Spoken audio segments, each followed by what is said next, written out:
ఆంధ్రప్రదేశ్ రాజధాని అమరావతి వేదికగా వచ్చే ఏడాది జనవరి 4 నుంచి 3 రోజుల పాటు జరగనున్న 3వ ప్రపంచ తెలుగు మహాసభలకు సంబంధించిన లోగోను ఏపీ శాసనసభాపతి చింతకాయల అయ్యన్న పాత్రుడు ఆవిష్కరించారు. విశాఖలోని Mudasarlova east point golf club ప్రాంగణంలో ఆంధ్ర సారస్వత పరిషత్ ఆధ్వర్యంలో ఏర్పాటు చేసిన ఈ కార్యక్రమంలో స్పీకర్ ముఖ్య అతిథిగా పాల్గొని లోగోను ఆవిష్కరించారు. ప్రపంచవ్యాప్తంగా ఉన్న తెలుగు వారందరినీ సంఘటితం చేసే ఈ అపురూప కార్యక్రమంలో పాల్గొని సభలను విజయవంతం చేయాలని ఈ సందర్భంగా ఆంధ్ర సారస్వత పరిషత్ అధ్యక్షులు గజల్ శ్రీనివాస్ కోరారు.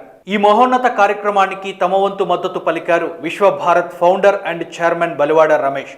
ఈ నేపథ్యంలో లోగో ఆవిష్కరణ కార్యక్రమానికి హాజరైన నిర్వాహకులకు శుభాకాంక్షలు తెలిపారు.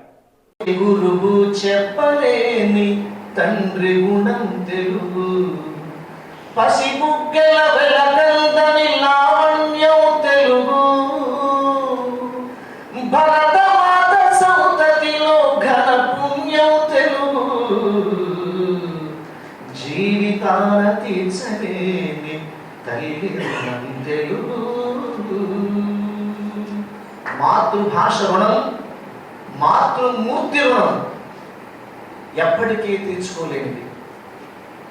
150 భాషల్లో పాడిన ఏకైక గాయకుడుగా 3 ప్రపంచ గిన్నీస్ రికార్డులు సృష్టించారు.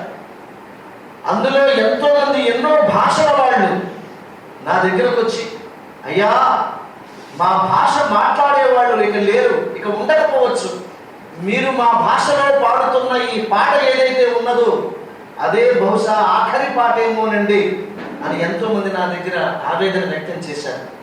కేవలం భారతీయ భాషలే కాదు, అనేక ప్రపంచ భాషల్లో నేను గానం చేశాను. ప్రతి భాష ఎంతో మధురమైంది. కానీ ఇటాలియన్ ఆఫ్ ద ఈస్ట్ అని ఎంతో మంది పొగిడారు. మన భారతదేశంలో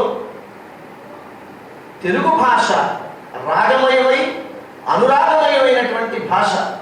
ఎక్కడో రష్యాలో ఒక పెద్ద సమావేశానికి ఎవరో వెళితే తెలుగు వాళ్ళకి 10 మంది కూర్చొని మాట్లాడుకుంటుంటే ఒక ఫారెన్ అతను అలా వెళుతూ వాళ్ళని దాటుతూ ఒక అతన్ని పిలిచి, ఏమండి వాళ్ళు ఏంటి పాట పాడుతున్నారండి, ఏంటి ఆ పాట పాడుతున్నారని అడిగాడు.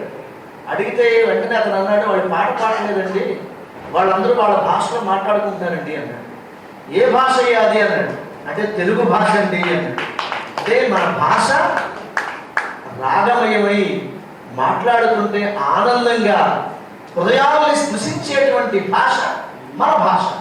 అది ఉత్తరాంధ్ర కావచ్చు, ఒక నిమిషం, రాయలసీమ కావచ్చు, మరో భాష కావచ్చు, మరొక ప్రాంతం కావచ్చు, ఏదైనా తెలుగు పలుకు పలుకే. చాలా మంది పెద్దలు ఇన్వైట్ చేస్తున్నారు. ముఖ్యమంత్రులు కానీ, పక్క రాష్ట్రాల్లో ఉన్న ముఖ్యమంత్రులు కానీ, మా తెలుగు వాళ్ళు ఎవరున్నా, ఇతర దేశాల్లో ఉన్నటువంటి తెలుగు సంఘాలు ఉన్నాయి, వాళ్ళ అధ్యక్షులు కూడా వస్తున్నారు. వాళ్ళందరినీ కూడా ఇన్వైట్ చేస్తున్నారు. కాబట్టి ఇది ఒక పండగ వాతావరణంలో మన సంక్రాంతికి ఎలాగ ఇన్వాల్వ్ అవుతామో మనందరూ కూడా కలిసి చేస్తామో, ఈ తెలుగువాడి సభ, తెలుగువాడి పండగ అందరూ పాల్గొంటాం. ఈ ప్రెస్ వాళ్ళు కూడా పూర్తి సహకారం అందించండి. ఇది రాజకీయ సభ కాదు, తెలుగువాడి సభ. మీరు తెలుగువారే, తెలుగువారి సభ కాబట్టి అందరూ సహకరించి ఇది విజయవంతం చేయాలని చెప్పి ప్రతి ఒక్కరిని కూడా పేరు కోరుకుంటూ, ఈ మంచి అవకాశాన్ని లోగోని ఆవిష్కరించబట్టి ఎంత అదృష్టం, అవకాశం చాలా అదృష్టం. ఇటువంటి అవకాశాన్ని కల్పించినటువంటి కమిటీ సభ్యులందరూ కూడా మనస్ఫూర్తిగా నా ధన్యవాదాలు తెలియజేస్తున్నానండి. థ్యాంక్ యూ అండి.